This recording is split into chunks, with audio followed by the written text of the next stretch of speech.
એ આપણે જોયેલું કે શ્રેણિક રાજાના પુત્ર કોણિક રાજા અને કોણિક રાજાના પુત્ર આ ઉદાઈ રાજા હતા. બરાબર, આટલું ખ્યાલ છે બધાને કે શ્રેણિકના પુત્ર કોણિક અને કોણિકના પુત્ર આ ઉદાઈ રાજા હતા. તો આ ઉદાઈ રાજાનું આપણે ગયા વખતે કથાનક લીધેલું કે એ બહુ જ જૈન ધર્મમાં અત્યંત આસ્થાવાળા હતા અને એમનું એક એમના જે કોઈ ખંડિયા રાજા વગેરે હશે એમના પુત્રે જૈન સાધુનો વેશ લઈ અને એમની હત્યા કરી. અને એ જે ઉદાઈ રાજા હતા એ પણ આપણે જોયેલું કે એટલે ઔષધમાં હતા અને ત્યારે એમણે હત્યા કરી છે. અને આપણે એ પણ જોયેલું કે આ ઉદાઈ રાજા એ નેક્સ્ટ 24માં શું થવાના છે, તીર્થંકર થવાના છે.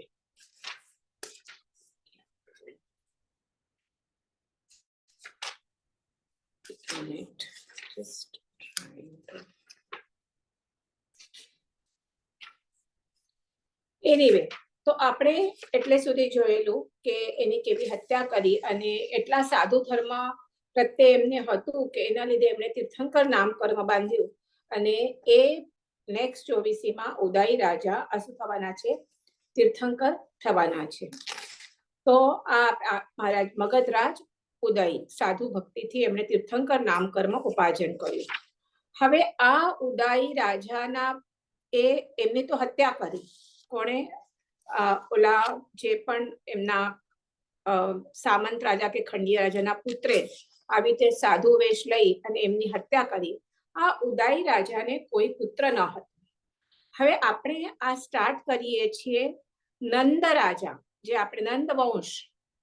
તો નંદ વંશ એટલે આપણે ખબર છે, નંદ વંશ કદાચ બધાને ન ખ્યાલ હોય પણ એટલું ખ્યાલ છે આપણને, જે બધા આપણે ચાણક્ય હિસ્ટ્રીમાં ચાણક્ય અને ચંદ્રગુપ્ત એ આપણે બધા આપણે એની કથા ખબર છે કે નંદ રાજાને મારી અને ચંદ્રગુપ્ત રાજા થયા હતા. અને એ ચાણક્ય એ નંદ રાજાએ ચાણક્યનું અપમાન કર્યું હતું અને એણે પોતાની શિખા છોડી દીધેલી કે જ્યાં સુધી આનો બદલો નહીં લઉં ત્યાં સુધી હું શિખા નહીં બાંધું. અને પછી ચંદ્રગુપ્તને એણે ટ્રેન કરી અને એને રાજા બનાવ્યો, આ ધનનંદ જે રાજા હતા એને મારીને. અને ત્યારે આ નંદ વંશ ત્યાં અંત થાય છે અને પછી ચંદ્રગુપ્ત રાજા બને છે. તો આ સ્ટોરી આપણને ખબર છે નંદ વંશનો અંત થવાની. હવે આપણે આવીએ છીએ આ નંદ વંશ ક્યારથી સ્ટાર્ટ થયો. અને એ નંદ વંશ જે હતો એમના જે મંત્રીઓ હતા એ બધા મંત્રીઓ કોણ હતા, જૈન હતા. એકદમ જૈન ધર્મના અનુરાગી હતા. અને એ નંદ પ્રથમ જે નંદ વંશ હતો અને એ આપણે જોઈએ તો એ મંત્રીઓના જ આમાં, જેમ મેં આ લાસ્ટ ધનનંદ તમને રાજા કીધા એવી જ રીતે લાસ્ટ મંત્રી થયા શકટાલ મંત્રી. અને એ શકટાલના પુત્ર સ્થૂલિભદ્ર, જેની પણ આપણે કથા લેશું. અને સ્થૂલિભદ્ર અને કોશાની કથા પણ મોસ્ટલી લોકોને ખબર હોય છે. તો એ તો દીક્ષા લઈ લે છે કૌશા પાસેથી અને પછી એમના નાના ભાઈ શ્રીય એ મંત્રી બને છે. તો આ જે આખી પરંપરા છે મંત્રીઓની, તો એમાં સૌથી પહેલા મંત્રી હતા મંત્રી કલ્પક. તો એની કથા આપણે આજે લેવાના છીએ. એના પહેલા નંદ વંશ કેવી રીતે આવ્યો એ આપણે સ્ટાર્ટ કરેલું. તો અમે કીધેલું કે આ ઉદાઈ રાજા મૃત્યુ પામે છે, એના પછી એને કોઈ પુત્ર ન હતો. હવે તમને ખ્યાલ હશે પહેલાના જમાનામાં એવું હોય છે કે જો જેને પુત્ર ન હોય અને એ રાજા જો મૃત્યુ પામે તો શું કરે, ત્યારના જેના મંત્રી હોય એ એક હાથણીના સૂંઢમાં કળશ નાખે અને પછી એ હાથણીને શું કરે, નગરની બહાર ફરાવે. અને પછી એમાં એ હાથણી જેના ઉપર એ કળશ ઢોળે કે એના સૂંઢમાં માળા વગેરે નાખે એને એ લોકો શું કરે, એને શું કહેવાય, રાજા બનાવે. તો અહીંયા પણ આ લોકો એવી જ રીતે કરે છે. આ શું કરે છે, એ એક જે ફર્સ્ટ નન થયા એની મેં કથા કહું છું. એનું નામ હતું મહાપદ્મ નંદ રાજા, અને એ પહેલા એક હજામનો પુત્ર હતો, સાવ સામાન્ય માનવી હતો. હવે એને એક વખત એવું સપનું આવે છે કે પાટલીપુત્રને પોતે પોતાના આંતરડાથી વીંટી લીધું છે. પાટલીપુત્ર એટલે આપણે જોયેલું કે કોણિક રાજા પછી જ્યારે ઉદયી રાજા થયા ત્યારે એમને મગજની રાજધાની કોને કરી? પાટલીપુત્રને, જે હમણાં પટણા તરીકે પ્રસિદ્ધ છે. તો એ પાટલીપુત્રને પોતે પોતાના આંતરડાથી વીંટી લીધું એવી આ હજામના પુત્રને સપનું આવ્યું. હવે એક સ્વપ્ન શાસ્ત્ર છે, એનું પણ આખા મિનિંગ્સ હોય છે. આપણે ખબર છે કે તીર્થંકરની માતા ને જ્યારે તીર્થંકર ગર્ભમાં આવે ત્યારે શું થાય છે? ત્યારે એમને 14 સ્વપ્ન આવે છે. ચક્રવર્તીના પણ માતા ચક્રવર્તી ગર્ભમાં આવે ત્યારે એમને માતાને પણ સ્વપ્ન આવે. એવી રીતે આ આખું સ્વપ્ન શાસ્ત્ર છે. બળદેવના માતા ના આવે, વાસુદેવના માતા અમુક જે હોય છે. તો એ ત્યારે સ્વપ્ન શાસ્ત્રના જાણકાર પણ હોય છે. તો આ હજામનો પુત્ર હોય છે, એ સ્વપ્ન શાસ્ત્ર પાસે જઈ અને કહે છે કે મને આવું મને સપનું આવ્યું છે, તો એનું મને ફળ કહો. તો હવે સ્વપ્ન પાઠક તો બરાબર ફળ એને સમજી ગયો, સારું હોય છે. એટલે શું કહે છે કે જો તું મારા પુત્રી સાથે પરણે તો હું તને સ્વપ્નનું ફળ કહું. હવે પુત્રી સાથે પરણે એટલે શું કામ પરણવા માંગે છે? કારણ સ્વપ્નનું ફળ સારું હોય છે, તો જ પોતાની પુત્રીને પરણાવે ને. તો કે છે સારું, કહો મને. તો કે છે કે તને રાજ્ય મળશે. આ ફળ એનું એ જ છે કે તને રાજ્ય મળશે, તું રાજા બનશે. તો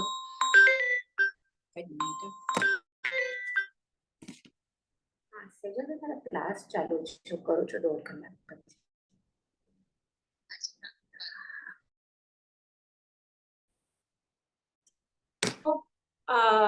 એક શું કીધું? હા, એટલે એ એના પુત્રીને એની સાથે પરણાવે છે, અને પછી આ એના ઉપર એટલે એ તો પહેલાની વાત છે. એના ઉપર પછી એ હાથની કળશ ઢોળે છે અને મંત્રી આને રાજા બનાવે છે. ને આવી રીતે આ પ્રથમ મહાપદ્મ નંદ તરીકે આ પ્રથમ રાજા થાય છે. પ્રથમ નંદ કેવડાવે છે, અને એના પછી બીજા નંદ રાજા આવતા ગયા હોય છે.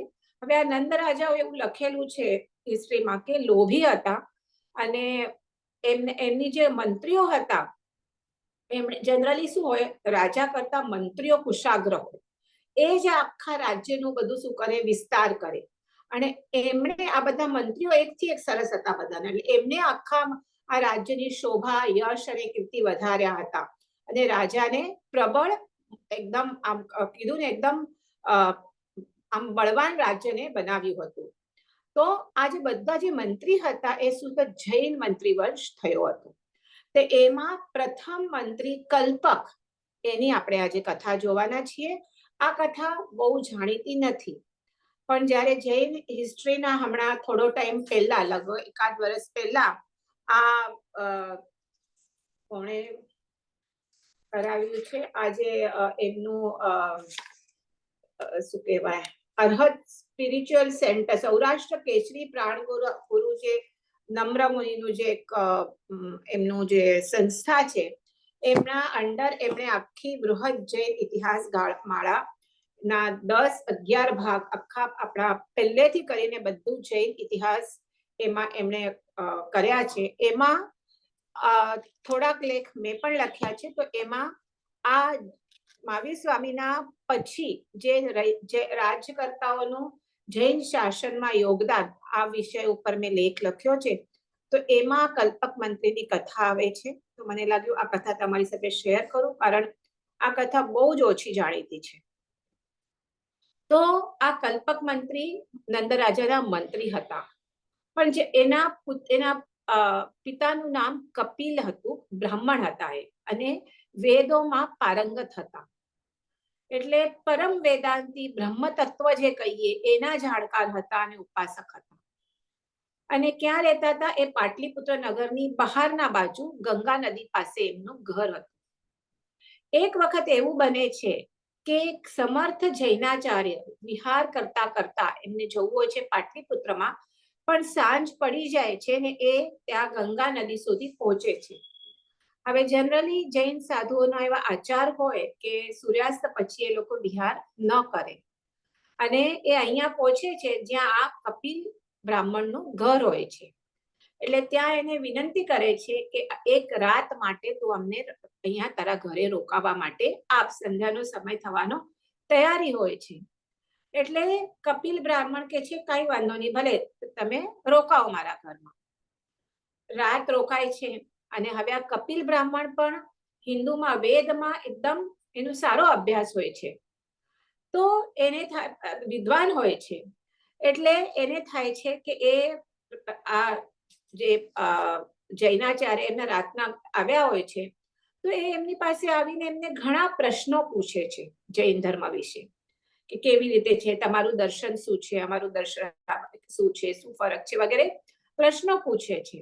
અને આ પણ કોઈ સાધારણ જૈન મુનિ ન હતા, એ પણ જૈન આચાર્ય હતા, ગીતાર્થ હતા અને શાસ્ત્રોના જાણકાર હતા.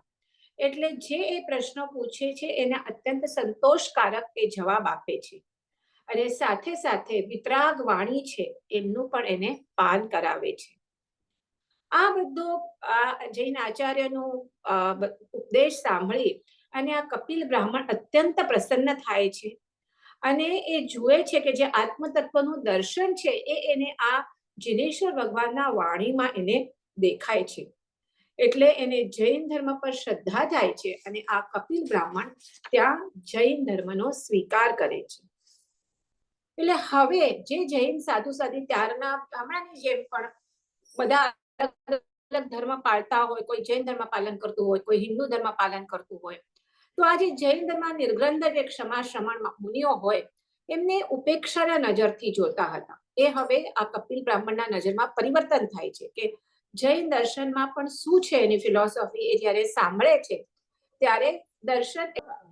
હા, કપિલ બ્રાહ્મણની વાત ચાલતી હતી. તો હવે કપિલ બ્રાહ્મણે જ્યારે આ ધર્મ ચર્ચા કરે ત્યારે જે જૈન ધર્મના મેઇન 4 સિદ્ધાંત છે, સમતા, સમભાવ, મૈત્રી, ક્ષમા અને સ્યાદ્વાદ અને એકાંતવાદ ઉપર જે જૈન ધર્મના પાયો છે એ, તો આ ચતુસૂત્રી કહીએ એ એના જીવનમાં ઉતરે છે. અને એ પછી બીજા જે પણ કોઈ જૈન આચાર્ય ત્યારે આવ્યા હશે અને ચાતુર્માસનો ટાઈમ હોય છે, તો એમને વિનંતી પણ કરે છે કે તમે મારા ઘરે આવો અને અહીંયા ચાતુર્માસ રહો. અને એ જૈનાચાર્ય પણ જુએ છે યોગ્ય સ્થળ છે, ભાવવાળા છે, તો એમના ઘરે એ ચાતુર્માસ માટે રોકાય છે. હવે બને છે એવું કે આ કપિલ બ્રાહ્મણને ત્યાં એક પુત્રનો જન્મ થાય છે, અને પરંતુ એવો કોઈ દૈવી પ્રકોપ હોય છે કે એ જે બાળક હોય છે એ દૈવી પ્રકોપથી પીડાતો હોય છે. એટલે રોજ રાત થાય અને બાળકને કોઈ ઉઠાવીને લઈ જાય. તો હવે આ એમના ઘરે જે ચાતુર્માસ કર્યા હતા જે જૈનાચાર્ય, એ એક દિવસ શું કરે છે, એ મહાત્યાગ તપસ્વી હોય છે. એટલે એ સિદ્ધ પુરુષ હોય છે, એ બાળકને પોતાના ખાલી પાત્રમાં સંતાડી દે છે રાતના. એટલે એ જે દૈવી ઉપદ્રવ જે લઈ જતો હતો એમાંથી નથી લઈ શકતો, અને ત્યારથી એ શાંત થઈ જાય છે, અને પછી એ એના ઉપર મંત્રિત જળ છાંટે છે. એટલે આ બાળકનું નામ પાડે છે કલ્પક. અને આ નંદ રાજાના મંત્રી વંશમાં આ કલ્પક પ્રથમ મંત્રી થાય છે. હવે એને ગળથુથીમાં જૈન સંસ્કાર મળ્યા છે, નાના હોય છે ત્યારે જ આ આચાર્ય ભગવાન એને દૈવી પ્રકોપમાંથી ઉગારે છે. અને એટલે એ જે મોટો થતો જાય છે બીજા સાધુ ભગવંતો સાથે પણ એની શું થાય, એનું કનેક્શન રહે. અને સાથે સાથે પિતા પાસેથી બેઉ સંસ્કાર મળે છે, જૈન ધર્મના પણ મળે છે, અને પહેલા તો એ બ્રાહ્મણ હતા એટલે વેદના પણ એના પણ સંસ્કાર એને મળે છે. એટલે અનેક વિદ્યાઓનો એ જાણકાર થાય છે, અને જન્મથી જ એ વૈરાગી હોય છે. એમ જે આ 4 પૈકી જે આપણે સમભાવ, મૈત્રી ભાવ, ક્ષમા ભાવ અને સ્યાદવાદ, એનો પ્રોપર આ કલ્પક જે જાણકાર થાય છે. અને આખા પાટલીપુત્રમાં આ કલ્પકની શું કહેવાય કીર્તિ ફેલાય છે કે આટલો યંગ છે અને પણ એને વિદ્યાનો એટલો જાણકાર છે, એટલો એ સદાચારી છે, વિનયી છે, એટલે સર્વત્ર એની પ્રશંસા થાય છે. એટલે નંદ રાજા પણ આ જે પ્રથમ નંદ રાજા હોય છે એ પણ એની આ શું કે છે કીર્તિ સાંભળે છે કે આટલો આ સરસ છોકરો છે, અને એને થાય છે કે જો મારા રાજ્યનો વિસ્તાર સારી રીતે કરવો હોય તો આવો કોઈ હોશિયાર મંત્રી મને જોઈએ. એટલે એને કહે છે કે તું આવી અને મારું મંત્રી પદ સંભાળ. તો પહેલા તો એ ના પાડે છે, પણ એને તો પોતાના આત્માનું કલ્યાણ કરવું હોય છે, એટલે ના પાડે છે કે મને મંત્રી પદ નથી જોઈતું. પણ પછી રાજા ખૂબ દબાણ કરે છે, એટલે એ કહે છે કે ઠીક છે, હું તમારો મંત્રી બનીશ, અને મંત્રી મુદ્રાનો સ્વીકાર કરે છે. અને જે જૂના અમાત્ય હોય છે એને શું કરે છે, રાજા રજા આપે છે. હવે એ હોશિયાર તો હોય છે, એટલે મગજ જેમ પહેલા એક જ્યારે શ્રેણિકના વખતના શ્રેણિક અને કૌણિકના વખતમાં આ એક મહારાજ્ય હોય છે, પણ પછી બધા જે થોડા જે રાજાઓ બધા છૂટા પડી ગયા હોય છે, તો એ બધા ખંડિયા રાજાઓને આ શું કરે છે, વશ કરે છે. આજુબાજુ કાશી, કૌશલ, બંગ વગેરે ઘણા બધા નાના રાજા હોય છે, લીચ્છવીઓ બધાને વશ કરીને એક મોટું રાજ્ય બનાવે છે. અને પછી હવે કે છે કે હજી બાજુમાં અવંતી રાજ્ય છે અને મથુરાનું રાજ્ય છે. ત્યારે શું બધા નાના રાજ્ય હતા, અને એ બધાને ભેગા કરીને એને મોટું બળવાન એક રાજ્ય બનાવવું હોય છે. તો એ કહે છે કે હવે હું આ બે રાજ્યને પણ હું ભળાવી દઈશ. પણ વચમાં શું થાય છે, એના પુત્રના લગ્ન આવે છે. કોના? કલ્પક મંત્રીના. હવે એ પણ મોટો થયો હોય છે, એને લગ્ન થયા હશે, અને પુત્ર પણ મોટો થાય છે, અને પુત્રના લગ્ન હોય છે. તો એ વિચાર કરે છે કે લગ્ન છે તો હું રાજાને તો આમંત્રણ આપીશ જ, રાજાનો માનીતો મંત્રી છે, અને આમંત્રણ આપે તો રાજાને ભેટનું પણ ધરવું પડે. એટલે રાજાને શું ભેટ કરે, તો કે મુગટ, છત્ર, ચામર અને સાથે સાથે વિવિધ શસ્ત્રો. રાજા છે તો રાજા જેવી ભેટ આપવી જોઈએ, અને એના માટે ખાસ એ બનાવવા માટે ઓર્ડર આપે છે, શસ્ત્રો વગેરે, કે જ્યારે આવશે રાજા મારા ઘરે પુત્ર લગ્ન માટે તો હું ભેટ આપીશ. આ વાતની ખબર જે જૂના અમાત્ય હોય છે એને ખબર પડે છે, અને એને કાઢી અને આ કલ્પકને મંત્રી બનાવ્યો હોય છે. એટલે એને થોડોક આ કલ્પક પ્રત્યે દ્વેષ ભાવ હોય છે, અને એ લાગત જોઈતો હોય છે કે કેવી રીતે હું આને આ કલ્પકને હું મારા રસ્તામાંથી દૂર કરું. તો એને આ ખબર પડે છે કે આવી રીતે આ શસ્ત્રો બનાવે છે. એટલે આ મહામાત્ય જે જૂનો હોય છે રાજા પાસે જાય છે, અને રાજાના કાન ભંભેરે છે કે આ લગ્નનું તો બહાનું છે, પણ હવે કલ્પકને રાજા બનવું છે, અને તમને મારીને કે તમને ઉથલાવીને, અને એના માટે એ વિવિધ શસ્ત્રો બનાવી રહ્યો છે. જોઈએ તો તમે તપાસ કરાવી લો. રાજા તો શું, કાનના કાચા હોય. આપણે પહેલેથી જોયું છે કે રાજા કેવા હોય, કાનના કાચા હોય. એટલે એ તપાસ કરાવે છે, એમાં એને ખબર પડે છે કે હા, શસ્ત્રો તો બની રહ્યા છે. એટલે એ કોઈ પણ આગળ પાછળની તપાસ કર્યા વગર કલ્પક અને એની આખું કુટુંબ બધાને પકડી અને એક અંધારા કૂવામાં નાખી દે છે, અને કોઈ ત્યાં ખાવા પીવાનું કાંઈ નહીં, ત્યાં અંધારા કૂવામાં એમને પૂરી દે છે.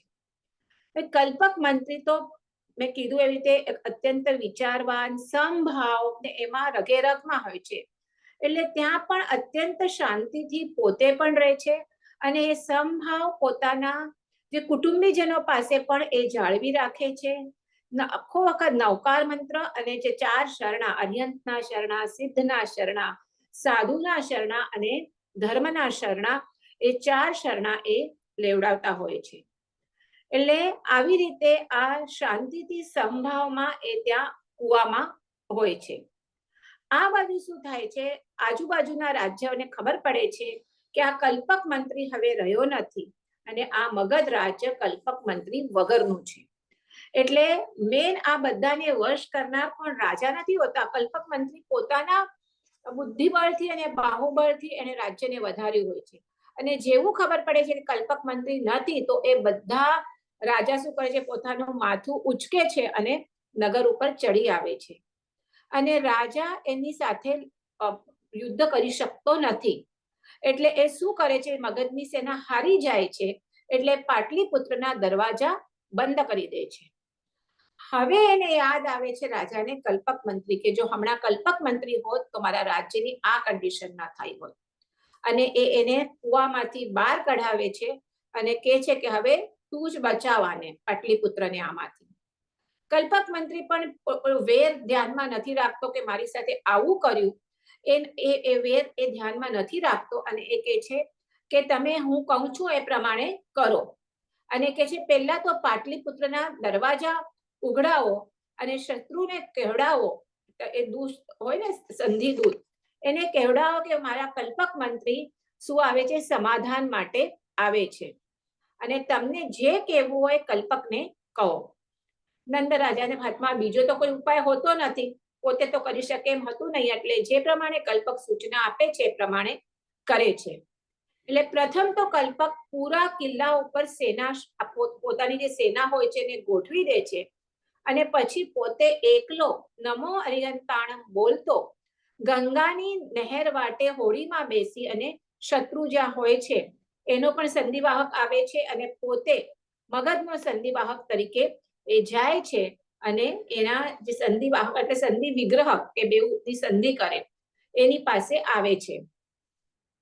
બધા લોકોને ખબર હોય છે કે કલ્પક કેટલો મુત્સદ એટલે મુત્સદગીરી કલ્પની કેટલી છે, ન્યાય કેટલી કેવી છે, બધા એને પરિચિત હોય છે. એટલે સૌથી પ્રથમ આ કલ્પક મંત્રી ઓલા સંધિ વિગ્રહને મળે છે અને એને એક શેરડી બતાવે છે, શેરડી જેનો મૂળ હોતો નથી અને ઉપર છેડો હોતો નથી, વચલો જે ભાગ હોય છે એ બતાવે છે.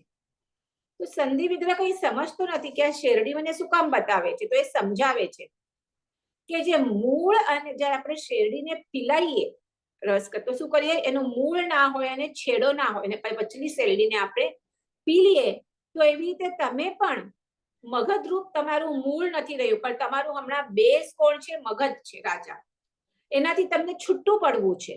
તો તમારું જો મગધરૂપ તમારું મૂળ નહીં હોય તો તમારી સરહદોનો જે પ્રાંત ભાગ છે એને શું કરશે, એ પણ બીજા રાજ્યો એને પીસાઈ નાખશે, પીલી નાખશે, જેમ શેરડીને પીલી નાખે છે એમ. એટલે તમે મગધ સાથે તમે જો બાત ભીડવા આવ્યા છો તો એમાં કઈ માલ નથી. જે મગધ છે તો તમારી રક્ષા છે, જો મગધ જ નહીં રહે તો તમને બીજા રાજા શું આપ શેરડીની જેમ પીલાઈ નાખશે. પછી એક કલ્પકે એક થાળી લે છે અને થાળીમાં શું કરે છે, દહીં નાખે છે અને એક લાકડીથી દહીંને આમ ખોદા ખોદા કરી નાખે છે. ઓલો સંધિ વિગ્રહ પાછો સમજતો નથી કે પેલા મને શેરડી બતાવી હવે દહીં બતાવે એનો શું અર્થ થાય. તો કલ્પક સમજાવે છે કે તમારું જે પક્ષ છે મારી પાસે એટલે મારી સેના પાસે જેમાં દહીં વેર વિખેર થઈ ગયું એ તમારું સૈન્ય પણ વેર વિખેર થઈ જશે મારી સામે. પછી કલ્પક બે હોડીમાં બેસીને આવ્યા હોય છે, બે જણા, ઓલો સંધિ વિગ્રહની એક હોડી હોય છે એની સામે આ કલ્પક બીજી હોડીમાં બેઠો હોય છે. તો એ શું કરે છે, એ સંધિ વિગ્રહની હોડી સામે 3 વખત આમ આટા ફરે છે, બરાબર. તો એ પણ સમજતો નથી એટલે કહે છે કે હું તમને ક્ષણ વારમાં આવી રીતે તમારા સૈન્યને ઘેરી વળીશ, જેવી રીતે હમણાં ઘેરી વળ્યો. એટલે તો આટલી એ વાતચીત કરે છે અને પછી મસ્ત દમામભેર રાજમહેલમાં પાછા ફરે છે.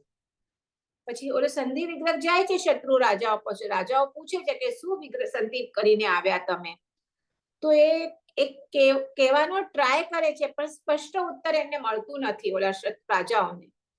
એટલે લાગે છે કે આ સંધિ વિગ્રહ જરૂર ફૂટ્યો છે અને હવે આપણે શું કરશું, કલ્પક મંત્રી આપણને ઘેરી લેશે, કારણ બધાને એ કલ્પક મંત્રીનો તાકાતનો તો પરચો હોય જ છે. એટલે એ કહે છે જો ઘેરી વળશે તો હમણાં જ આપણે શું કરશે, આપણે અહીંયાથી મારી નાખશે અથવા તો આપણી હાર થશે, તો બેટર અહીંયાથી આપણે હવે ચાલ્યા જઈએ.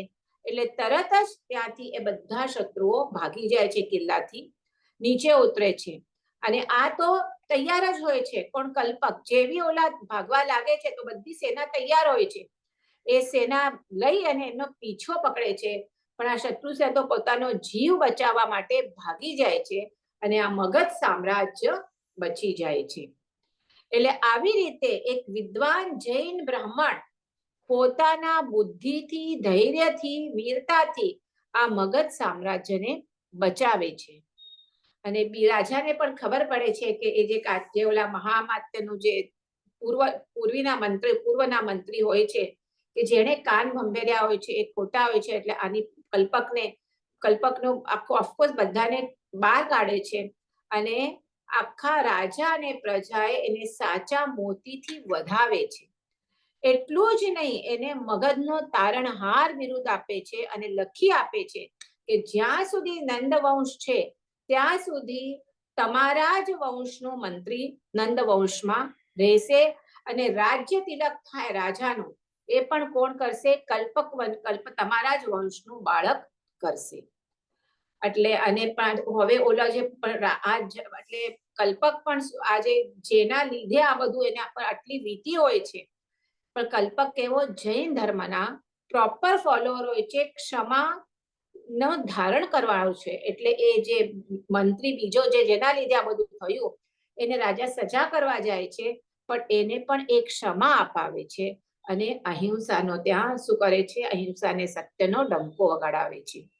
એટલે આવી રીતે હવે રાજા અને પ્રજા પણ શું થાય છે? જૈન ધર્મનો સ્વીકાર કરે છે અને ત્યારથી નંદ રાજ્યમાં જૈન આચાર્ય જૈન શ્રમણોના સત્કાર અને સન્માન વધે છે. આ નંદ રાજ્યના આપણે જોઈએ આખું એનો નંદ જે 150 વર્ષ સુધી હતું, લગભગ મેં કીધું ને ઈસવીસન પૂર્વ 477 યરમાં આ પૌણિક રાજાનું મૃત્યુ પછી નંદવંશ નું સ્થાપન થાય છે અને 155 વર્ષ સુધી આ નંદવંશ ચાલે છે.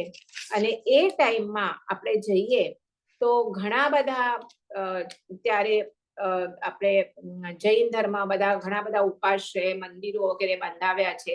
એટલે રાજા તરફથી ફૂલ સપોર્ટ આ જૈન ધર્મને ત્યારે મળતો હોય છે. કારણ આપણે પૂર્વનો ઇતિહાસ જોઈએ તો જનરલી ભલે બૌદ્ધ ધર્મના ફોલોઅર્સ હોય છે, બ્રાહ્મણ ધર્મ, હિન્દુ ધર્મ હોય છે, જૈન ધર્મ હોય છે, કોઈક રાજ્યમાં આ વધારે હોય, કોઈક રાજ્યમાં આ વધારે હોય, પણ જનરલી જે ધર્મ એ રાજ્યનો રાજા પાલન કરતો હોય એ પ્રજા એ ધર્મ તરફ વધારે ઝૂકેલી હોય છે. તો એવી રીતે આપણે જોયું કે આ ફર્સ્ટ કલ્પક મંત્રીના લીધે આ મગધ સામ્રાજ્યમાં પહેલા પણ જો કે શ્રેણિક રાજા, પૌણિક રાજા એ પણ બધા જૈન ધર્મના જ ફોલોઅર હતા. વચમાં થોડોક એવું લાગે છે કે નથી, પણ પાછું આ કલ્પક મંત્રીના લીધે આ જૈન ધર્મ આ પાટલીપુત્ર મગધમાં સારી રીતે એનો ફેલાવો થયેલો આપણને જોવામાં આવે છે. તો આવી રીતે આપણે એક કલ્પક મંત્રી જોયું અને એના પછી આપણે નેક્સ્ટ ટાઈમ જોશું શકટાલ મંત્રી, જે છેલ્લા મંત્રી આવશે નંદ રાજાના વંશના. શકટાલ અને એનો પુત્ર શ્રીયક અને સ્થૂલીભદ્ર. આ સ્થૂલીભદ્રની જેની જ કથા મને લાગે છે એક જ ઘણી મોટી આપણી થઈ જશે. તો એ આપણે નેક્સ્ટ ટ્યુઝડે જોશું. આજે આપણે બીજી 2 કથાઓ જોશું. આ મેં પહેલા જ લઈ લીધી, મેં કે ઉદાઈ રાજા લીધેલા તો એના સુધી પહેલા લઈ લો. તો એક સ્કંદક કુમારની કથા જોશું અને બીજો જો ટાઈમ રહેશે આપણી પાસે તો બીજું કથાનક લઈશું આપણે નંદીશેણ કદરૂપા નંદીશેણ મુનિ, એની આપણે કથા લઈશું. તો પહેલા આપણે સ્કંદક કુમારની લઈએ. તો આ શ્રાવસ્તી નગરી હોય છે અને એમાં કનક કેતુ નામે રાજા હોય છે અને એને સ્કંદક નામે કુમાર તથા સુનંદા કરીને રાજકુમારી હતા. થોડો ટાઈમ પછી આ સુનંદા કુંવરી મોટી થતા કાંચી નગરીના એક રાજા હોય છે પુરુષસિંહ, એની સાથે આ સુનંદાના લગ્ન થાય છે. અને આ સ્કંદક કુમાર હોય છે એ એક વખત વિજયસેન સુરી કરીને જૈનાચાર્ય ત્યાં પધારે છે નગરીમાં. એની દેશના સાંભળે છે, એમને વૈરાગ્ય આવે છે અને એ દીક્ષા ગ્રહણ કરે છે. અહીંયા જે આ કથા છે આપણી સ્કંદક કુમારની, એ જે પ્રમાણે ગજસ કુમારની વગેરે છે એ પ્રમાણે જ કથા છે કે જે પૂર્વે કર્મ કરેલા હોય છે એ ભોગવવા જ પડે છે અને એવા કર્મના ઉદય વખતે આ જે મહાત્માઓ હતા એમણે કેવી રીતે સમભાવ ધારણ કરી અને પોતાનું આત્મકલ્યાણ કર્યું છે એના વિશે જ આપણે મેતારજ મુનિ કહીએ કે ગજસ કુમાર કહીએ કે જેમને મરણાંત ઉપસર્ગો આવ્યા હતા, એવામાં એવા જ ટાઈપની આ એક કથા સ્કંદકાચાર્યની છે. તો અહીંયા સ્કંદક કુમાર વૈરાગ્ય પામે છે અને માતા પિતાની રજા લઈ અને સંયમ ગ્રહણ કરે છે. હવે રાજાને પુત્ર ઉપરાંત અત્યંત મોહ હોય છે, એટલે આ સંયમી પુત્રને કોઈ હેરાન ન કરે, એના ઉપર કોઈ ઉપસર્ગ ન આવે, એટલે એ મુનિ ઘણી ના પાડે છે, પણ તો પણ એ પોતાના સેવક એમની સાથે રાખે છે કે જ્યાં આ મુનિ વિહાર કરે ત્યાં સાથે તમને એમની સાથે સાથે રહેવાનું. હવે એ કે છે ઠીક છે, હવે કરે છે, માનતા નથી એટલે કઈ બોલતા નથી. અને આ સ્કંદક મુનિ પોતે અનાસક્તપણે વિચરવા લાગે છે, ગુરુ પાસે શાસ્ત્રોનો સર્વ અભ્યાસ કરે છે અને પછી ગુરુની આજ્ઞા લઈ અને જીનકલ્પીપણું સ્વીકારે છે. આ સ્થવિર કલ્પપણું, જીનકલ્પપણું પણ એક આપણે કહીએ તો આમાં આપેલું છે કે નોર્મલ જે સાધુ આચાર હોય એના કરતા પણ આ ઘણા વધારે કડક આચાર આ જીનકલ્પીપણામાં હોય છે. તો એ પણ હું તમને જોઈએ તો એક વખત કહીશ એક્ઝેક્ટલી શું છે, મારી પાસે હમણાં બુક નથી પણ પછી હું કહું છું તમને જીનકલ્પીપણું શું છે. એ હમણાં નથી જીનકલ્પીપણું. તો એને એકલા વિચરવા લાગે છે. હવે એક વખતે વિહાર કરતા કરતા કાંચીપુરમમાં આવે છે, કાંચીપુરી, કે જ્યાં એમની બહેન સુનંદા એ પરણાવી હતી. ત્યાં આવી પહોંચે છે અને બપોરના ગોચરી માટે એ અલગ અલગ ઘરે જતા હોય છે. તો સાથેના જે સેવકો જે એના આને મોકલાવ્યા હોય છે અને એના પિતાએ એને રક્ષા માટે, તો એમને થાય છે કે હવે આ તો બહેનનું જ રાજ્ય છે, તો એમાં આ રાજ્યમાં એમને કોણ ઉપસર્ગ કરશે, એમ કરી અને એ આજુબાજુ થઈ જાય છે. એટલે ગોચરી માટે નીકળે છે ત્યારે એમની સાથે કોઈ ઓલા સેવકો હોતા નથી. અને પહેલાના જે મહાત્માઓ હતા એ એક વખત દીક્ષા લીધા પછી તપસ્યા, ધ્યાન, સ્વાધ્યાય એમાં જ પોતાનું જીવન વ્યતીત કરે. એટલે એ પણ ઘણી તપસ્યા કરતા હતા, એટલે એમનું શરીર પણ ઘણું કૃશ થઈ ગયું હોય છે. એટલે જ્યારે ગોચરી માટે નીકળે છે ત્યારે આ રાજમહેલના પાસેથી નીકળે છે. ત્યારે રાજા અને રાણી બેઉ રાજમહેલના ગોખમાં બેઠા હોય છે અને આ રાણીની નજર એ આ મુનિ ઉપર પડે છે. મુનિ પર પડે છે પણ એનું શરીર એટલું કૃશ થઈ ગયું હોય છે, એ ઓળખતા નથી એમને. પણ એને ખ્યાલ છે કે પોતાના ભાઈએ દીક્ષા લીધી છે અને ધમધમતો તડકો હોય છે, આપણે હમણાં ખબર છે હમણાં પણ કેટલો તાપ હોય છે, અને એમને એ પોતાના ભાઈની યાદ આવે છે. એટલે ભાઈ જોઈએ છે પણ એ ઓળખતા નથી કે હમણાં મારા ભાઈ પણ હશે. આવી જ રીતે તડકામાં, ધમધમતા તડકામાં ખુલ્લા પગે ગોચરી લેવા માટે ફરતા હશે. અને એ એમના મનમાં વિચાર આવી અને ભાઈ પ્રત્યેના સ્નેહથી એમના આંખમાં પાણી આવે છે અને એ નજર ઓલા મુનિ સામે જ માંડી રાખે છે. અને મગજ બરાબર આમ નજર રાખીને આપણા મનમાં કંઈક બીજું જ ફરતું હોય, તેમના મનમાં એ મુનિ પ્રત્યેનો સ્નેહ એટલે પોતાના ભાઈ પ્રત્યેનો સ્નેહ ભાવ કે આવા તડકામાં એ ખુલ્લા પગે ગોચરી લેવા જતા હશે ને આંખમાં પાણી આવે છે. તો રાજાને સાથે બેઠા હોય છે, તો રાજા થાય છે કે ઓચિતો રાણીને શું થયું, કેમ આંખમાં પાણી આવી ગયા? જુએ છે તો રાણીની નજર એ બહાર જુએ છે તો રામ મુનિ ઉપર હોય છે. તો રાજા તો તરત એને તો એમ થાય છે કે જરૂર આને જોઈને એના આંખમાં પાણી આવ્યા છે રાણીને, તો આનો કઈક સંબંધ હશે. કોની સાથે? આ મુનિ સાથે. એટલે એવી કલ્પના આવે છે અને પહેલાના જન્મનો વૈરભાવ બેઝિકલી તો કંઈક નિમિત્ત મળવું જોઈએ, તો આ નિમિત્ત મળે છે અને રાજાનો એ મુનિ પ્રત્યેનો જે વેરભાવ હોય છે એના લીધે શું થાય છે, એ કે છે કે હું હમણાં આવું છું, રાણીને કે છે, અને ઉઠે છે અને મારાઓને બોલાવે છે, કે છે કે ઓલા મુનિ જે છે એને પકડીને લઈ જાઓ અને માથાથી પગ સુધી એની અખંડ ચામડી તમે ઉતારી દો આખી ચામડી ઉતારો અને એને મારી નાખો. કઈ વિચાર કરે નહીં. હા, હવે આપણે કહીએ કે આ એમનું જે આગલા જન્મનું જે ઋણાનુબંધ હોય છે એના લીધે આ રાજાને આવા વિચાર સ્ફુરે છે. રાજા આજ્ઞા કરે એટલે સૈનિકો લઈ જાય છે, જે ગોચરી ફરતા હોય છે મુનિઓ, સ્મશાન ભૂમિને લઈ જાય છે. એને ઊભા રાખી તીક્ષ્ણ હથિયાર વડે એમની આખી ચામડી ઉતારે છે. કેટલી વેદના થઈ હશે, ભયંકર વેદના. આ મહાવેદના ભોગવે છે, પણ તો પણ તેઓ એ ભાવે પણ સમભાવ રાખે છે કે જે થઈ રહ્યું છે એ મારા પૂર્વ કર્મના નિમિત્તે થાય છે.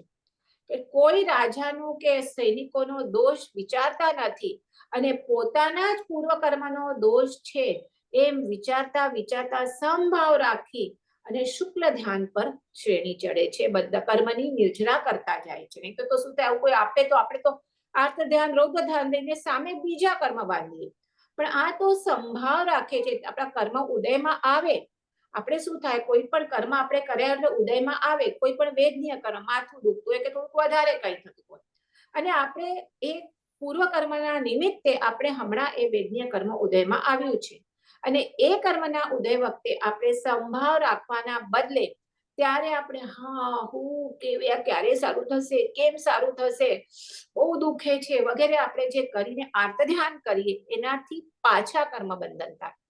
પણ ત્યારે જો આપણે સંભાવ રાખીએ તો જે ઉદયમાં કર્મ આવવાનું છે, એક વખત આવ્યા પછી એમાં ચેન્જ કઈ ન થાય. સત્તામાં હોય ત્યાં સુધી થઈ શકે, ઉદય આવ્યા પછી તો એ કર્મ ભોગવે જ છૂટકો. કેવી રીતે ભોગવવો એ આપણા ઉપર છે, પણ આ સમભાવથી ભોગવવાથી જે કર્મ આવ્યું છે ઉદયમાં એ તો નિર્જરી જાય, પણ સાથે સાથે બીજા પણ કેટલા કર્મોની નિર્જરા થાય છે. તો આવી રીતે આ સંભાવ રાખવાથી આ શું થાય છે, એ પૂર્વકૃત જે કર્મ હતી એની નિર્જરા કરતા કરતા શુક્લ ધ્યાન ધ્યાવતા એ અહીંયા શ્રેણી ચડીને અંતઃકૃત કેવળી ભગવાન થાય છે. ત્યાં કેવળ જ્ઞાન થાય છે, પણ સાથે સાથે આટલું પ્રેમ છે આ કરી એટલે ત્યાં જ શું થાય છે, એ પોતાનું આયુષ્ય પૂર્ણ કરે અને મોક્ષ પ્રાપ્તિ કરે છે. કારણ કેવળ જ્ઞાન થયું છે એટલે મોક્ષ પ્રાપ્તિ છે, એટલે એને કહીશું કહેવાય અંતઃકૃત કેવળી. અંતઃકૃત કેવળી એટલે કેવળ જ્ઞાન થયા પછી એક અંતર્મુહૂર્તમાં જ જે શું થાય, મોક્ષે જાય, એનું શું કહેવાય, અંતઃકૃત કેવળી. મને લાગે છે આપણે ગયા વખતે જ કોની સ્ટોરી કીધેલી, નહીં ગયા વખતે નહીં, ગયા વખતે આપણે જંબુ કુમાર ને શાલીભદ્રની કીધેલી, એના ઉદયરાજ એના પહેલા પુષ્પચૂલા સાધ્વી. એ પુષ્પચૂલા સાધ્વીએ કોની પાસે દીક્ષા ગ્રહણ કરી હતી, અર્ણિકા પુત્ર આચાર્ય પાસે. અને એ યાદ આવતું હોય તમને તો યાદ કરાવું છું. આ અર્ણિકા પુત્ર આચાર્યને પણ જ્યારે હોડીમાં બેસીને એ નદી પાર કરતા હતા ત્યારે પૂર્વ ભાવમાં જે પણ એના કોની સાથે વેર થયું હશે એ ત્યારે વ્યંતર દેવ થાય છે, અને એ એમને શું કરે છે, ત્યાં ભાલા ઉપર નદીના વચ્ચે એમને ઉપાડી અને ભાલો ઉપર રાખે છે, અને ત્યારે એ પણ સંભાવ રાખી અને ત્યાં જ એમને કેવળ સંભાવ રાખતા તમારા પૂર્વ અને કર્મની નિર્જરા થાય, કેવળ જ્ઞાન ઉત્પન્ન થઈ અને આવું મહા ઉપસર્ગ પરિશ્રહ આપ્યાથી એ પણ ત્યાં જ શું કરે છે, આયુષ્ય પૂર્ણ કરે છે અને મોક્ષે જાય છે. આપણે ઘણા બધા કથાનકોમાં મેતારજ મુનિનું કથાનક જોયું, ગજસ કુમારનું જોયું, કારણ એટલી એમનો જે ઉપસર્ગ જ એટલા ભયંકર હોય છે કે એ વધારે ટાઈમ સુધી એ જીવતા રહી જ ન શકે. એટલે કેવળ જ્ઞાન થઈ અને થોડી જ વારમાં આયુષ્ય પૂર્ણ કરીને જે મોક્ષે જાય છે એમને કહેવાય અંતઃકૃત કેવળી. એના ઉપર આખું શું છે, એક આગમ છે, જે 12 આગમ, પણ હમણાં આપણે પાસે જે 11 એમાં અંતઃકૃત દશા કરીને એક આગમ છે, એમાં આ બધા કેવળી ભગવંતોની આ બધાની કથાઓ છે. મારી પાસે રાઈટ નાવ નથી, પણ આ બધી કથાઓ એમાં છે. તો આ આવી રીતે આ સ્કંદક હજી આગળ સ્ટોરી આપણી ચાલ્યું છે, અંતઃકૃત કેવળી થાય છે. હવે અહીંયા શું થાય છે, એ તો અહીંયા ત્યાં આયુષ્ય પૂર્ણ કરે છે અને એમનું જે આટલું બધું આ ચામડીને ઉતારે છે એટલે લોહી અને માંસ બધું બહાર નીકળે છે. ને આપણને ખબર છે જે ઓલી સંભળી અને એમનું જે રજોહરણ ઓઘા હોય છે એ પણ આખા લોહીથી ભરાઈ જાય છે. હવે સમડીઓ હોય આકાશમાં એ જુએ છે, એમને થાય છે કે એ શું છે, માંસનો લોચો છે. એટલે એ રજોહરણ ઓઘાને ચાંચથી ઉપાડે છે અને શું કહે છે, ઉડવા લાગે છે. તો ત્યાં રાજમહેલના અગાશી પર ઉડતા ઉડતા આવે છે, પણ વજન વાળું હોય ને, એની ચાંચમાં કેટલું સમાય, એટલે એના ચાંચમાંથી છૂટી જાય છે અને એ રજોહરણને ઓઘો ક્યાં પડે છે? આ રાજમહેલના અગાશી ઉપર પડે છે. રાણી આવીને જુએ છે અગાસીમાં, તો કોઈ મુનિનું રજોહરણ છે અને એ પણ કેવું છે, લોહીથી લથપથ થયું છે. જુએ છે તો તમને ખ્યાલ હોય તો આ રજોહરણની જે દાંડી હોય, દાંડી આગળ ગુચ્છા હોય આવા ઓલા ઊનના, ને નીચે દાંડી હોય, એના ઉપર કપડું વીંટાળેલું હોય અને ઘણી વખત એ કપડા ઉપર એમ્બ્રોઇડરી પણ કરેલી હોય. તો એ જ્યારે એ દીક્ષા લેતા હશે ત્યારે એમણે આ એમના બેન, આ રાણી એટલે એમણે પોતે શું ભરીને આપ્યું હોય છે એ રજોહરણને, જે કપડું, ભાઈ દીક્ષા લે તો એટલું ભાઈ પર સ્નેહ તો હોય, અને જુએ છે કે જે પોતે ભરેલું હતું એ જ આ કપડું છે અને એ જ રજોહરણ છે. એટલે એને ખ્યાલ આવે છે ને લોહીથી લથબથ, એટલે એ લાગે છે કે કાંઈક મારા ભાઈને કોઈકે ઘાત કરી છે, એટલે તરત રાજાને બોલાવે છે અને કે છે તમે તપાસ કરાવો. રાજાને તો ખબર જ છે કે એના લીધે જ આ થયું છે, એટલે એ કે છે કે આ મારાથી જ આ કાર્ય થયું છે અને ખૂબ ખેદ પામે છે કે મેં પણ જાણ્યા વગર મારા જે શાળા મુનિ છે એમના ઉપર જ મેં શું કર્યું, આ એમને મેં આવી રીતે ઘાત કરાવી. એ ત્યાં ખેદ કરે છે, પશ્ચાતાપ કરે છે, ક્ષમા માંગે છે કે વગર સમજે મેં આ કર્યું છે. એટલે પણ હવે તો જે થવા વાળું થઈ ગયું. હવે એક વખત આ રાજ્યમાં ગુરુ ભગવંત પધારે છે. હવે આ કયા કર્મના લીધે આ સ્કંદક મુનિ ઉપર આટલું ઉપસર્ગ આવ્યું એની કથા આગળ છે. તો એ વંદન કરવા જાય છે રાજા રાણી બેવ, અને ત્યાં પૂછે છે કે રાજા જ પૂછે છે કે મારાથી આટલું આને આટલી મોટી એ આ મારા શાળાને, એટલે મારા આના સાધુને આટલું મેં કેમ આજ્ઞા આપી, શું કહેવાય, આટલા ઉપસર્ગ કરવાની કેમ આજ્ઞા આપી, કે આવી કેમ મારાથી થઈ ગયું.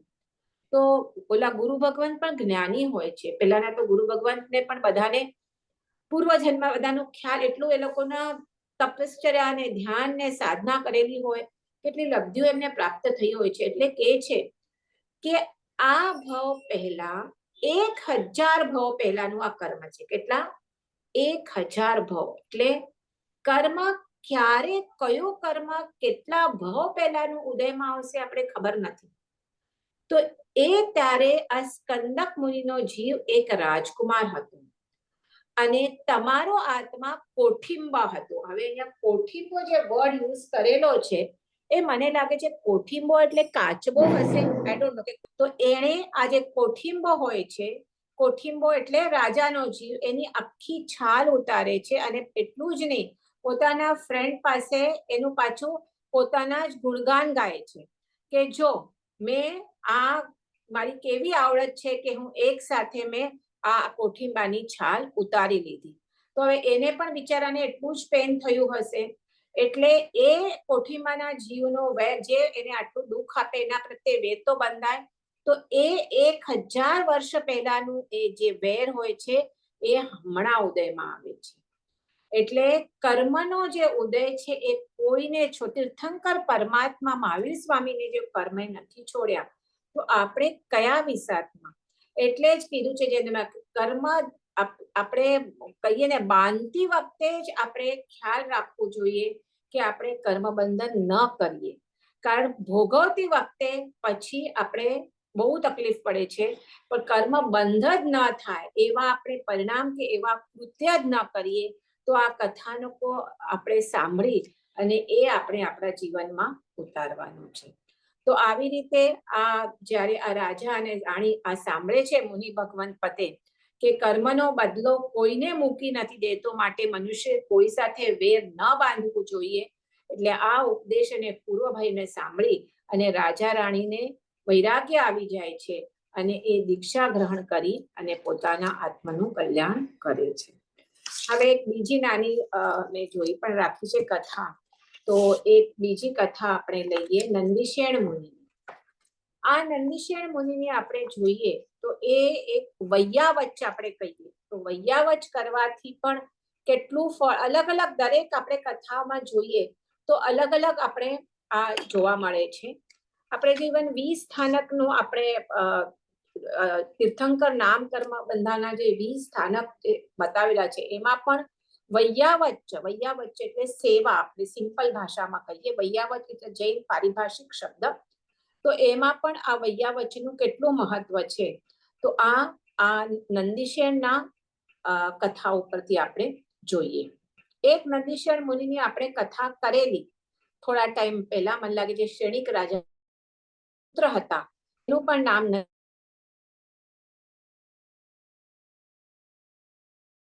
આ બીજા નંદિશેણ મુનિની કથા છે. તો એક બ્રાહ્મણના સૌમિલ બ્રાહ્મણના ઘરે આ નંદિશેણ પુત્ર તરીકે જન્મે છે. પણ પહેલેથી જે પૂર્વકર્મનો એવો ઉદય હશે કે અત્યંત કદરૂપો હોય છે. અત્યંત એટલે આમ આપણને જોવા પણ ન ગમે એટલો એ કદરૂપો હોય છે. અને એટલું એનો કર્મનો ઉદય કે એક તો કદરૂપો તરીકે જન્મે છે અને હજી તો થોડોક મોટો થાય ન થાય ત્યાં તો હજી એના માતા પિતા મૃત્યુ પામે છે, એટલે એ અનાથ બને છે.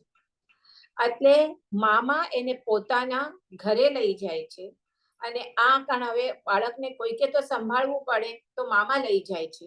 અને મામાને પુત્રીઓ હોય છે. કોઈ કથાનકમાં લખ્યું છે 3 પુત્રી છે, કોઈમાં લખેલું છે 7 પુત્રી છે. એને પાસે લઈ જાય છે અને પોતાના ઘરે રાખે છે. અને બીજું તો શું કામ કરી શકે, એટલે જનરલી કાંઈ ન હોય તો ગાયોને ચારો પાણી કરાવવા લઈ જાય. તો આપણે જોઈને પણ આપણે ચિત્રી ચડે એવું એનો વેશ હોય છે. તો એ સદાય બિચારા ખિન્ન રહે કે આ મારી કદરૂપતા કેવી રીતે દૂર થાય. તો મામા બિચારા ભલા હોય છે. તો એ કહે છે કે ભલે તારી મામી અને મારી જે પુત્રીઓ, તારી જે કઝિન બહેનો છે, એ ભલે તને શ્રાપ રૂપ સમજે કે તું આવો કર્યો છે, પણ હું પૂરો પ્રયત્ન કરીશ કે મારી 7 કે 3 જે પુત્રીઓ એમાંથી એક પુત્રી તને પરણે. કારણ ત્યારે મામાને આવી રીતે શું કહેવાય ભાણેજના લગ્ન થતા હતા. આજના દિવસે પણ આપણે સાઉથ ઇન્ડિયનમાં જોઈએ તો આવી રીતે મામા ભાણેજના લગ્ન થતા હોય છે. તો નંદિશેણ પણ હર્ષિત થાય છે કે વાહ, અમારી સાથે કોઈ લગ્ન કરશે, એટલે વધારે મન દઈને ઘરનું કામ કરવા લાગે છે. પછી મોટી થાય છે દીકરીઓ, આ પણ મોટું થાય છે. તો મામા કહે છે પોતાના દીકરીઓને કે તમે એક જણ આની સાથે લગ્ન કરો. તો બિચારો એટલો કદરૂપો હોય છે કે આ પુત્રીઓ કહે છે કે આની સાથે લગ્ન કરીએ એના કરતા તો અમે આપઘાત કરીને મરી જવાનું પસંદ કરશું. એટલે હવે આવા વર્ષ જ્યારે પુત્રીઓ બધી કરે છે તો બહુ જ ખિન્ન થાય છે નંદિશેણ અને ઘર છોડીને નીકળી જાય છે કે આ કેવા મારા કર્મ હશે, કેવું મારું દુર્ભાગ્ય છે કે એના કરતા તો હવે હું મરી જાઉં તો સારું. જ્યારે બહુ જ માણસ ખિન્ન થઈ જાય ત્યારે મરવાના વિચાર આવે. એટલે પાસેના એક વનમાં જઈ અને એ ઝાડના ડાળીએ ફાંસો ખાઈને મરવાની તૈયારી કરે છે. ત્યાં જ એક મુનિનો એમને ભેટકો થાય છે. જે મુનિ ત્યાં કાયોત્સર્ગ ધ્યાનમાં ઊભા હોય છે. ત્યારે જ એમનું કાયોત્સર્ગ ધ્યાન પતે છે અને જુએ છે કે આવી ત્યાં નંદિશેણ શું કરે છે, ફાંસો ખાવાનો આપઘાત કરવાની તૈયારી કરી રહ્યો છે. એટલે એને મુનિ વારે છે કે તું નહીં કર આવી રીતે, અને એને ઉપદેશ આપે છે કે જે મોટા મોટા વૈરાગી જીવ હોય કે ચક્રવર્તીઓ જેવા હોય એમને પણ જ્યારે કર્મ ઉદયમાં આવે છે ત્યારે એ કર્મ એમને ભોગવવા જ પડે છે. એમને પણ છોડતા નથી. હમણાં જ આપણે સ્કંદપ કુમારની કથા સાંભળી. એટલે તું જો આપઘાત કરીશ એનાથી તારા કર્મ મટવાના નથી. હમણાં કર્મ તારા તું આપઘાત તને લાગે છે આમાંથી છૂટી જાવ, પણ એ કર્મ તો તારી સાથે જ ચાલવાના છે. કારણ તારું શું કર્મ છે કે તને બહારથી તારું રૂપ ખરાબ છે એટલું જ ને, પણ એ તો માત્ર તારો બહારનો દેખાવ છે. ઇમ્પોર્ટન્ટ શું છે, આત્માના તારા ગુણ કેવા છે એ ઇમ્પોર્ટન્ટ છે. તો તું તારી જે કદરૂપતા છે એના ઉપર તું નજર નહીં કર, પણ તું જીવ માત્ર પ્રત્યે મૈત્રી કર અને તું વિતરાગ પરમાત્માનો પરમ શુદ્ધ ધર્મ તું અંગીકાર કર અને તારા આત્માનું કલ્યાણ કર. આ તો તારું કદુકતાપણું, આ તારું દેહ તો હમણાં છે અને પછી નહીં રહે, પણ જે અનંત આપણો જે અવિનાશી એવો જે આત્મા છે એના ઉપર તું નજર કર અને તું કર્મ ખપાવી ધર્મ અંગીકાર કર અને કર્મ ખપાવી અને તું તારો ભાવનો આ મનુષ્ય જન્મ તને મળ્યો છે તો એને તું સુધારી લે. આવી રીતે એને ખૂબ સમજાવે છે. અને ત્યારે કોઈ નંદિશેનના કોઈના સારા કર્મનો ઉદય કે એ સમજી પણ જાય છે અને એ કહે છે કે આ જે મુનિરાજ મને ઉપદેશ આપી રહ્યા છે એ અત્યંત બરાબર છે. અને એ ગુરુ પાસે દીક્ષા ગ્રહણ કરે છે, ત્યાં દીક્ષા લે છે અને વિનયપૂર્વક અધ્યયન પણ કરે છે. અને એ એટલું જ નહીં, પણ એ છઠના પારણે છઠ એવું શું તપસ્યા પણ કરે છે. શાસ્ત્ર દીક્ષા લે છે, શાસ્ત્ર અભ્યાસ કરે છે અને સાથે તપ પણ કરે છે. એટલું જ નહીં, જે એ બધું કરતા કરતા જે સાથે જે મુનિરાજ રહેલા હોય છે એમની અત્યંત ભક્તિ ભાવે એ વૈયાવચ્ચ પણ કરે છે. એટલે જે એમની કોઈને જરૂર હોય સેવા શુશ્રૂષા વગેરે અત્યંત ભક્તિપૂર્વક એ કરે છે. એટલે થોડા ટાઈમમાં એમનું નામ બધા ઠેકાણે પસરે છે કે આટલી તપશ્ચર્યા કરે છે અને સાથે સાથે શું કરે છે, આટલું બધી વૈયાવચ્ચ પણ કરે છે. એટલે હવે જે એમના કહીએ ને એકદમ બેડોળ અવયવો હોય છે, આંખો પણ બિલાડી જેવી પીળી હોય છે, ઊંટ જેવા લબડતા હોઠ હોય છે, આ બધું વર્ણન આપેલું છે. ગોળા જેવું પોટ પેટ હોય છે, સુપડા જેવા કાન હોય છે, પણ હવે એ કોઈના નજરમાં નથી આવતા. જે એમની સેવા ભક્તિ હોય છે એ જ નજરમાં આવે છે. એમાં બધું અકદરૂપાપણું સુધાય છે, જાણે ઢંકાઈ જાય છે. અને એ પણ અત્યંત ભક્તિથી રોજ 500 શ્રમણ ભગવંતો એક બાજુ પોતાની તપશ્ચર્યા ચાલુ હોય અને તો પણ દોડી ભાગીને બધાની સેવા ભક્તિ કરતા હોય છે. કે બધા કેવા લાગે કે આવો નંદિશેણ જેવો તો આવો સેવા શુશ્રૂષા કરનારો તપસ્વી, આ પોતે તપસ્વી કે આજ સુધી જોયો નથી. કોઈને આહાર પાણી જોઈતું તો દૂર દૂર સુધી જઈને પણ એમના માટે આહાર પાણી લઈ આવે. કોઈ અશક્ત વૃદ્ધ રોગી એવા મહાત્મા હોય તો એમની પણ સેવા ભક્તિ કરે. આખો દિવસ એ જ એમનો ક્રમ ચાલતો. હવે એક વખત એ છઠની એમની તપસ્યા હોય છે. મેં કીધું ને છઠના પારણે છઠ કરતા હોય છે, પૂરે છે અને પારણાનો દિવસ હોય છે. ગોચરી ઓરાવીને લાવ્યા હોય છે અને ગોચરી ઓરી અને એ જસ્ટ હવે પારણું કરવા બેસતા જ હોય છે. ત્યાં એક કોઈ અજાણ્યા મુનિ આવે છે અને એમને ઠપકો આપવા માંડે છે કે અમે તો સાંભળ્યું હતું કે આ નંદિશેણ મુનિ તો જેટલા કદરૂપા છે એટલાથી પણ વધારે એ વૈયાવચ કરે છે. એટલે અને બહુ કર્તવ્ય પરાયણ છે. પણ આજે અમને એમ થાય છે કે એ માત્ર દંભ જ હતું કે અમારા મુનિ, અમારા ગુરુ આ તમારા નગરના બહાર કેટલો સમયથી અતિસારથી પીડાતા બેઠા છે. અતિસાર એટલે ઝાડા થવા, એનાથી બેઠા છે અને તમે કેવી રીતે ગોચરી વાપરવા બેઠા છો. એટલે અને આમ આરામથી પારણું કરવા બેઠા, ખૂબ ઠપકો આપે છે. એટલે એને તો થાય છે કે ઓહો, એ કોઈ મુનિ આવા રોગથી પીડાઈ રહ્યા છે. એટલે નંદિશેન કહે છે કે હું પછી પારણું કરીશ. પોતાનો આહાર ઢાંકી અને રાખી દે છે અને અતિસાર થયો છે એટલે પછી પાણી લે છે અને કે ચાલો ક્યાં છે બતાવો મુનિ મને. ત્યાં જાય છે બીમાર મુનિ પાસે. તો ઓલા મુનિ પણ એમને પાછો એનો ઉધડો લે છે કે મેં સાંભળ્યું છે કે માંદા મુનિઓની બહુ તમે સેવા ચાકરી કરો છો, તો ત્યાં શું કરો છો? ક્યારથી અહીંયા પીડાવું છું.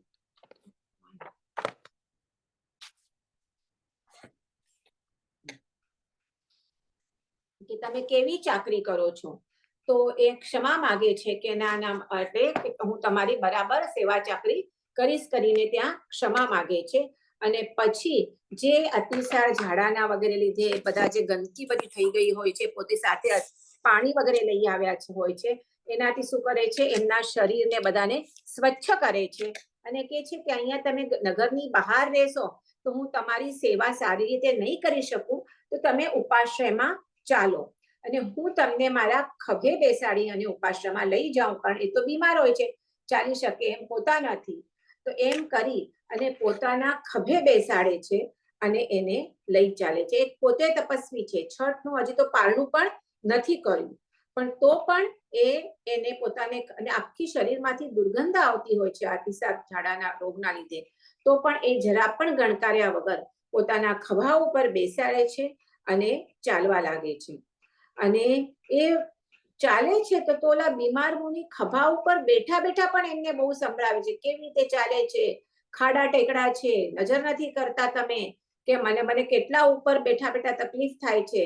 પણ તો પણ એ મનમાં એટલો સમભાવ ધારણ કરે છે કે મને તો મારા પૂર્વબદ્ધ કર્મને ખપાવા છે, કે મને આનાથી મારા નવા કર્મ ન બંધાય એનો મને ખ્યાલ રાખવાનો છે. એટલે આવી રીતે કે છે કે એક વખત કે તું કેટલો ધીમો ધીમો ચાલે છે, એક વખત કે છે કે તું કેટલો ફાસ્ટ ચાલે છે, મને પડી જઈશ તો આવી રીતે તમારા હમણાં પ્રાણ નીકળી જશે. આવી રીતે કરી ચાલતા ચાલતા જ્યારે નગરની બહાર હોય છે, એ ત્યાં જઈને લઈ આવે છે, નગરના મધ્યમાં પહોંચે છે, તો ત્યાં એમના ખાંધા ઉપર બેઠા બેઠા મળત્યાગ કરે છે, એટલે ત્યાં એમને ઝાડા થાય છે. એટલે તમે જસ્ટ વિચાર કરો કે કોઈ તમારા શરીર ઉપર બેઠા બેઠા તમારા શરીર ઉપર શું કરે, આખું મળ ત્યાગ કરે, પણ કેવું એનું હશે. પણ તો પણ આ મુનિની ક્ષમતા જુઓ કે જરા પણ દુર્ગંધા લાવ્યા વગર એ કે છે, વિચાર કરે છે કે આ તો રોગી મુનિ છે, દયાને પાત્ર છે, એમને બીમારીનો થોડી દોષ જોવાય કે તો બિચારાને એનો રોગ થયું છે. એટલે અસહ્ય દુર્ગંધ મારતા મારતા એ એમને ઉપાશ્રયમાં લઈ આવે છે અને મનમાં સંયમ રાખી અને પાછી એમની સેવા કરવા માંડે છે. ત્યાં તો ચમત્કાર થાય છે. એ જે દુર્ગંધ આખી બધી ગંદકી બધી એમની એ ટોટલી દૂર થઈ જાય છે અને ત્યાં સુગંધ પસરી જાય છે. શું કામ? આ બધું એક દેવએ કરેલું એમની પરીક્ષા લેવા માટે. એટલે એ દેવ પ્રકટ થાય છે કે હે, મેં દેવલોકમાં તમારા વૈયાવચનું મેં સાંભળ્યું તું, પ્રશંસા સાંભળી હતી, એટલે હું તમે કેટલા સેવા પરાયણ છો એ જોવા માટે મેં શું કર્યું છે, મેં આવી રીતે બે મુનિનું, એક મુનિ ત્યાં આવે છે અને બીજા આ મુનિનું આવી રીતે, જેને શું કહેવાય, રોગી મુનિ, જેને અતિસાર ઝાડાનો રોગ થયો છે, એનો મેં રૂપ લઈ અને તમારી પરીક્ષા કરવા માટે આ બધું તમને કર્યું છે. મને ક્ષમા કરો, જેવી તમારી પ્રશંસા કરી હતી એનાથી પણ તમે ઉત્તમ છો, એટલે હું આ તમારા પર પ્રસન્ન થઈને પાછો ફરું છું અને એને ઘણું ઘણું ખમાવી અને એ દેવલોકમાં પાછા થાય છે. અને આમાં કહે છે કે આ નંદીશ્વર મુનિ એના પછી 12,000 વર્ષ સુધી તપ કરે છે અને અંતે જાય છે કે હવે અંત સમય પાછો આવ્યો છે, અંત સમય મારો આવ્યો છે એ જાણી શું કરે છે, એ અનશન વ્રત કરે છે અને આ અનશન વ્રત એ ગ્રહણ કરે છે. હવે આ બધા ઠેકાણે આની કીર્તિ પસરી હોય છે, એની વૈયાવચની, તપની ને આવી રીતે. એટલે જ્યાં એમણે અનશન વ્રત ગ્રહણ કર્યું હોય છે એ રાજ્યના જે રાજા હોય છે ચક્રવર્તી હોય છે. એટલે ચક્રવર્તીઓ પોતાના ચક્રવર્તીનો કેટલી સ્ત્રીઓ હોય અને કેવી હોય ચક્રવર્તીનો સ્ત્રીઓ, અને એમાં જે સ્ત્રી રત્ન કહેવાય એ તો અત્યંત સુંદર હોય, તો બધાને લઈ અને એમને વંદન માટે પધારે છે. હવે આ નંદીશ્વર મુનિ જુઓ, અહીંયા પણ જો આપણે કેવા કર્મ બંધાય એ હવે સાંભળો. આટલી બધી તપશ્ચર્યા કરે છે, આટલો સંભાવ રાખે છે, આટલી વૈયાવચ કરે છે, તો પણ જ્યારે એ બિફોર દીક્ષા એને ઓલી જે મામાની દીકરીઓ હોય છે, જે 7 દીકરીઓ, તેમાંથી બધી દીકરીઓ એને ના પાડે છે કે હું આની સાથે લગ્ન નહીં કરું, એના કરતા તો મરી જવું સારું. એ જે તિરસ્કાર હોય છે એને હજી નંદીશ્વર મુનિ ભૂલ્યા નથી. તો જ્યારે આ ચક્રવર્તીઓ પોતાના સ્ત્રીઓ સાથે આવે છે એમને વંદન કરવા, તો આ સ્ત્રીઓને જોઈ અને એ ત્યાં નિયાણું બાંધે છે. એક વાત તમે આપણે સાંભળીએ કે બાય ડિફોલ્ટ આટલી બધી તપશ્ચર્યા વૈયાવચ કરવાથી તમને આવતા ભાવે સારું બધું મળવાનું જ છે, પણ આ તો તે નિયાણું કરે છે કે જો મેં આજે તપસે કંઈ કર્યું છે આ તપને, તો એના પ્રભાવે મને આવતા ભાવમાં હું આવી સુંદર સુકુમાર સ્ત્રીઓનો સ્વામી બનું. કોઈ દિવસ નિયાણું તો કરવાનું જ, બાય ડિફોલ્ટ ઓલરેડી મળવાનું જ છે. અને આ ત્યાંથી મૃત્યુ પામે છે. અને ઓબ્વિયસલી આટલું બધું કર્યા પછી એ મહાશુક્ર દેવલોકમાં દેવતાપણે અવતરે છે. અને ત્યાંથી ચવી અને પછી અંધક વિષ્ણુ રાજાની પત્નીના કુખે 10મા વાસુદેવ નામે પુત્ર થાય છે. અને આ વાસુદેવ કોણ ખબર છે? આ નંદીશેણ ભાવ એને જે નિયાણું બાંધ્યું હોય છે એના લીધે એ જે શ્રી કૃષ્ણ એમના પિતા આ વાસુદેવ થાય છે. અને એ બીકોઝ ઓફ ધીસ નિહાણા 72,000 સ્ત્રીઓને એ પરણે છે. કારણ એ જ નિયાણું કર્યું હોય છે કે જો એમ મને હોય તો હું આવા સુકુમાર સ્ત્રીઓનું પતિ બનું. તો અહીંયા આવી રીતે અહીંયા આટલે જ સુધી આની સ્ટોરી છે. ઓફકોર્સ પછી એમણે પણ આત્મકલ્યાણ તો આ વાસુદેવે પણ કર્યું છે, પણ જે બેઝિકલી કૃષ્ણ વાસુદેવ જે પિતા હોય છે એ જે વાસુદેવ જે 72,000 સ્ત્રીઓને પરણે છે, તો એની અહીંયા આનંદેશ્વરની કથા કીધી છે. જીનાબના વિરુદ્ધ કંઈ બોલાયું હોય તો મિચ્છામી દુક્કડમ. હવે આજે ખબર નહીં કેવી રીતે થવાનું છે એનું રેકોર્ડિંગ, એ પણ મને ખબર નથી.